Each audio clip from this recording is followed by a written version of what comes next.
मित्रों, 2022 के चुनाव के बाद यह स्पष्ट हो गया है कि भारतीय जनता पार्टी की सरकार बनने जा रही है।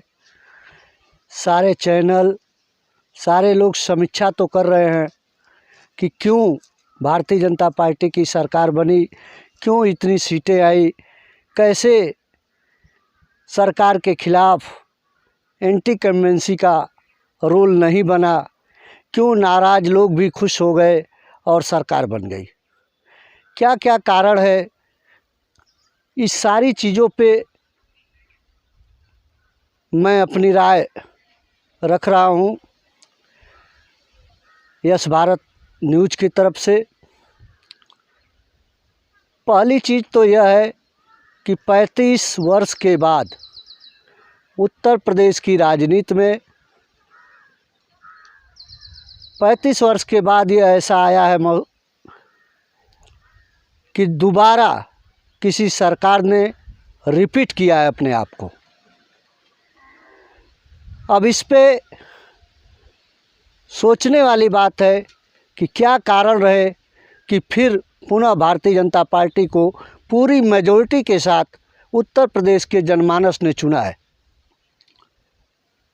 निश्चित रूप से कुछ कारणों की समीक्षा होगी, तभी इसके तह तक जाया जा सकता है। प्रथम कारण है उत्तर प्रदेश और केंद्र में भारतीय जनता पार्टी की सरकार का होना। दोनों सरकारों के होने से प्रदेश की जनता को केंद्र की जो भी योजनाएं थी वह और प्रदेश की जो योजनाएं थी उसको पूरी तरह से लागू करने के नाते अंतिम व्यक्ति तक लाभ को पहुंचाने के कारण भी भारतीय जनता पार्टी को लाभ पहुंचा है। जैसे उज्ज्वला गैस, शौचालय,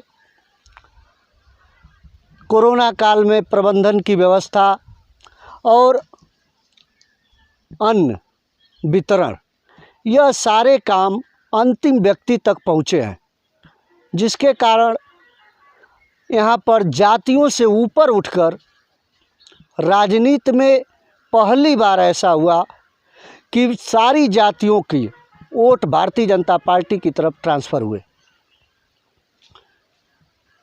यहाँ पे एक फैक्टर और काम कर रहा था, जिसको चुनाव के ठीक 3 महीने पहले से यह कहा जा रहा था कि ब्राह्मण नाराज है।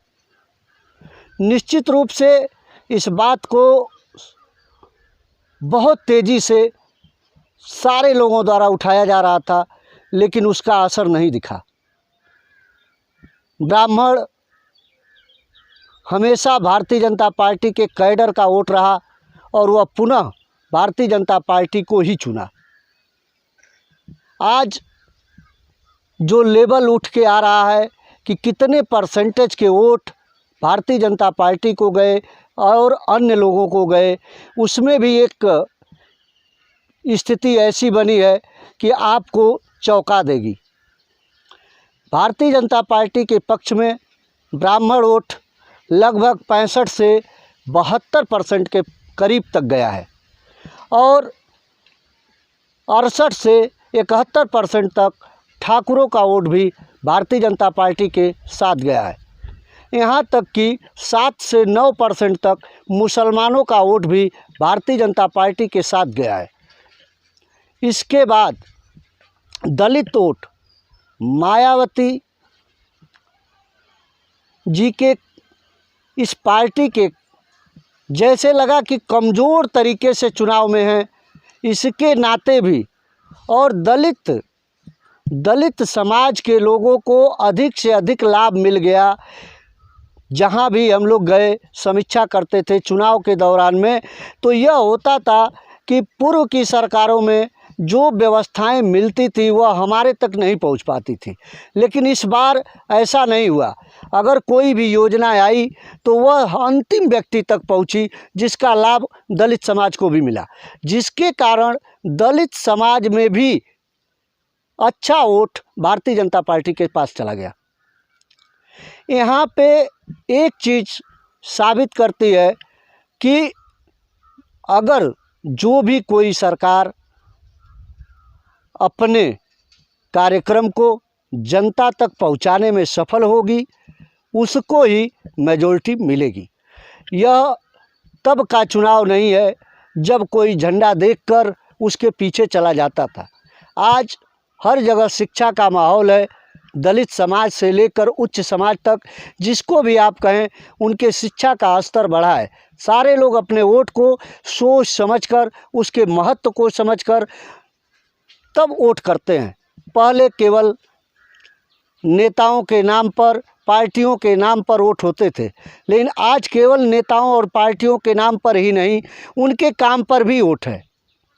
और दूसरी चीज़, राष्ट्रीय फलक पे मोदी जैसे लीडर को और योगी के उत्तर प्रदेश में प्रशासन सुशासन को निश्चित रूप से भारतीय जनता पार्टी के पक्ष में यहाँ के उत्तर प्रदेश के वोटरों द्वारा चुना गया।